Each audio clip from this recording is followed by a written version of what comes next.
जी please. अस्सलाम वालेकुम, मेरा नाम सुमेरा है। मेरा सर से क्वेश्चन है, सर आप एक सक्सेसफुल होस्ट हैं, तो एक सक्सेसफुल होस्ट को कितना स्ट्रगल करना पड़ता है? कितनी स्ट्रगल जी बताइए। हाँ, ये भी बड़ा अच्छा सवाल है। मेरा ये ख्याल है, देखिए हमारे बड़े प्यारे दोस्त हैं वासे के भी, और इनकी खुद भी अपनी जो स्टोरी है वो भी बिल्कुल इसी तरह। आपको पता है वासे चौधरी साहब ने एज अ राइटर अपने करियर का आगाज किया। जी हमें पता है, वही दुख है जी हमें। हाँ एग्जैक्टली। तो देखिए जब टैलेंट होता है ना, पहली बात है उस टैलेंट को कोई रोक नहीं सकता। ये एज अ राइटर सामने आए, अपना नाम बनाया और उसके बाद होस्टिंग में आ गए। बिल्कुल इसी तरह से एक और मिसाल हमारे दोस्त हैं ताबिश हाशमी, उनकी मिसाल हमारे सामने कि वो पहले एक यूट्यूबर थे, उसके बाद एक टेलीविजन होस्टिंग में आए। तो जैसा कि मैं भी थोड़ी देर पहले भी कह रहा था, आजकल होस्टिंग, म्यूजिक, कोई भी आपका टैलेंट है, आप कैलीग्राफी करते हैं, आप चांदी के वर्क से कैलीग्राफी करते हैं, कुरानी आयात के फनपारे तैयार करते हैं, जो भी आपका शौक है, आपका हिट होना, आपका स्टार बनना पता किसके हाथ में? रब की जात तो है, आपके अपने हाथ में। वाह वाह वाह। ये डिजिटल दुनिया ने बेटा इतना आसान कर दिया है कि अब कोई ये नहीं कह सकता कि जी मैं बहुत अच्छा होस्ट हूं, मैं बहुत अच्छा गाना गाता हूं, लेकिन मुझे चांस नहीं मिलता। पहले एक लफ्ज़ हम बड़ा सुन वो कोई चांस दवा दो जी, कोई चांस। आजकल चांस वांस वाला कोई सीन नहीं है। अपना टैलेंट, जो भी आपका टैलेंट है, चाहे आप ब्यूटिशियन है, कुछ भी है, उसको डालें भाई। डिजिटल दुनिया से पैसे कमाएं, उसी पे होस्ट भी बने, उसी पे आर्टिस्ट भी बने, दुनिया आपको बुलाएगी। सो आजकल स्काई इज द लिमिट, और मैं इस बात को मानने के लिए तैयार हूं कि टैलेंट तो मुझ में बहुत है, चांस नहीं मिलता। आजकल के जमाने में ये बात इनवैलिड हो चुकी है। लेकिन भाईजान आप जब होस्टिंग करते थे, अभी भी करते हैं, जब पहले करते थे, तो और अब जो होस्टिंग लोग कर रहे हैं, ये जो नए लड़के आए हैं, ठीक है ना, तो क्या फर्क क्या है? थोड़ा सा ये बता दें कि कुछ फर्क नहीं है। आई थिंक अंदाज भी, ऐसी मिसालें आपको मिलती हैं। मसलन इस तरह की होस्टिंग का स्टाइल जो कि विट और ह्यूमर बेस्ड है, जिसके अंदर आपको मजाक करना भी आता हो, लेकिन आप पे अगर मजाक हो रहा है, आप पे कोई जुमला कसा जा रहा है, तो उसका ज़र्फ भी हो कि आप उसको एंजॉय। बड़ा दिल है सर। ऐसी मिसालें हमें मिलती हैं। दिलदार परवेज भट्टी साहब बिल्कुल इसी शहर से की वो पहचान। सर क्या बात है भट्टी साहब, अल्लाह ताला उन्हें, ये बच्चे तो नहीं जानते होंगे, लेकिन दिलदार परवेज भट्टी साहब, फिर इसी तरह मोइन अख्तर साहब, ये वो लोग हैं जो जुमला फेंकना, लेकिन फिर अपने ऊपर जुमला कसा जाए तो उसको भी एंजॉय करना। लेकिन अब ये उसकी मॉडर्न फॉर्म है, तो मुझे तो ये बहुत बहुत लुत्फ आता है। जैसे अभी अहमद अली भट्ट साहब का नाम लिया गया, ताबिश भाई का ले गया, वासे भाई, इनमें से बेस्ट कौन होस्टिंग कर रहा है? साड़ी से लड़ाई कराऊंगा। वासे चौधरी जाहिर है। यही सवाल मुझसे ताबिश हाशमी ने किया था, तो मैंने कहा था ताबिश हाशमी जिसके शो में जी। अस्सलाम वालेकुम सर मेरा नाम महविश रियासत है। सर मेरा आपसे ये क्वेश्चन है, जब आपने कभी मैं कभी तुम ड्रामा साइन किया था, उसमें कभी आपने सोचा था कि ये ड्रामा इतना हिट जाएगा? बिल्कुल भी नहीं, और वाकई ये रब की इनायत है। और आई थिंक फाद मुस्तफ़ा और उनकी पूरी टीम, बदर जो उसके डायरेक्टर हैं, और फरहत इश्तियाक साहबा जिसके, I think Hania, everyone, Javed Sheikh साहब की, बुशरा अंसारी साहबा की, एक एक बंदे की बड़ी बड़ी कंट्रीब्यूशन है इस पूरे प्रोजेक्ट के अंदर। क्योंकि वो सिर्फ एक एक्टर के तौर पे हम वहां पे नहीं होते थे।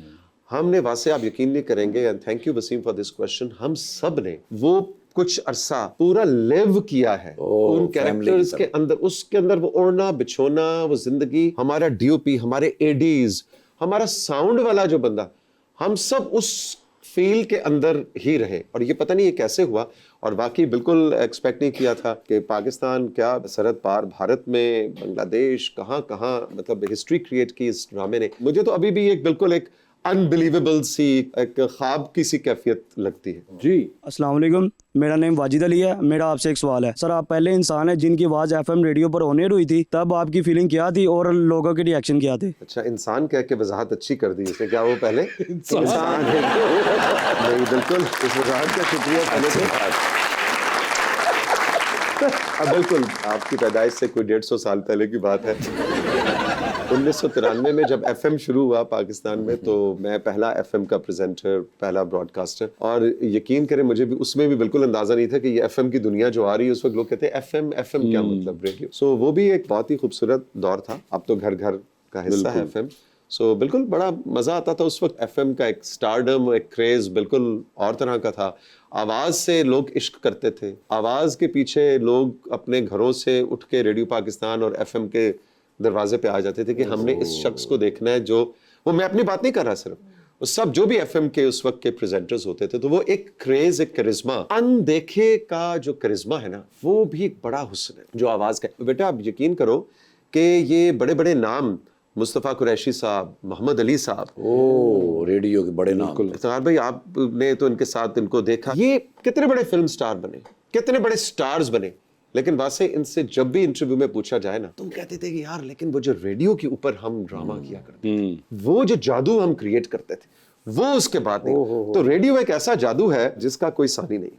आज भी मुस्तफ़ा कुरैशी साहब कहते हैं रेडियो पाकिस्तान हैदराबाद के दिन सबसे अच्छे थे। हैदराबाद से ऐसा मजा आता था। मिस्ट्री, हाँ, वो मिस्ट्री फैक्टर। और अब जहाँ पे दुनिया में सब कुछ आपका इतना ज्यादा इन योर फेस हो चुकी भी हर चीज। मतलब पहले तो था ना कि कोई आपको कोई स्टार को शूट करेगा, अब तो हर कोई अपना आप खुद दिखा रहा है कि हम ये कर रहे हैं या ये हमारे साथ हो रहा है। तो उसके दरमियान में मिस्ट्री तो अब एक वैसे ही एक बहुत जिसे कहते हैं नीश हो चुकी हुई है। वैसे आपस की बात है, अब शायद लोग मिस्ट्री में रहना भी नहीं चाहते। मगर नहीं, ये शायद, तो I don't तब know। चलेगा जब कोई सही इस लेवल पे किसी ने मिस्ट्री क्रिएट कर दी, तब इसका जवाब मेरे ख्याल से तब मिल पाएगा हमें। हाँ, एग्जैक्टली कि कोई क्रिएट करेगा तो कोई क्रिएट करे, कोई क्रिएट करेगा आवाज, सिर्फ आवाज या से। कोई भी किसी किस्म की मिस्ट्री का ऑरा दे सके तो देन आई थिंक हम कंपैरिजन कर पाएंगे।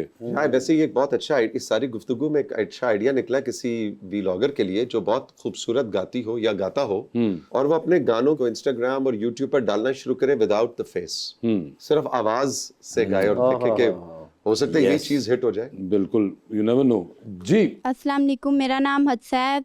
मेरा सर से ये सवाल है कि सर आपने तुर्किश ड्रामा में काम किया है, आपका तुर्किश ड्रामा में काम करने का एक्सपीरियंस कैसा रहा? टर्किश ड्रामे में काम करके मैंने ये तजुर्बा हासिल किया कि पैसे frankly, ज्यादा मिल रहे हैं। यार पैसों के अलावा मैंने बेटा अक्सर ये तजुर्बा हासिल किया कि मैं हमेशा ही समझता था कि मैं एक्टिंग नहीं कर सकता या मुझे एक्टिंग नहीं करनी चाहिए। थोड़ी बहुत जो इज्जत बनाई हुई है एज एन एंकर वही कायम रहे।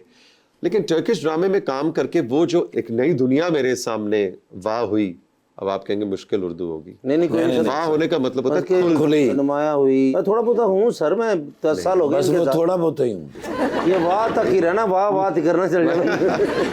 तो वो एक नई दुनिया जो मेरे सामने आई एक्टिंग की और ड्रामा इंडस्ट्री की, उसको मैंने बड़ा एंजॉय किया। और वही वजह है कि फिर उसके बाद कभी मैं कभी तुम, कभी मैंने यस किया। पहले उससे मैं समझता था कि ये एक्टिंग वैक्टिंग जो है बड़े लोगों का काम होता है, और अब मुझे पता चला कि कोई नहीं मैं भी बड़ा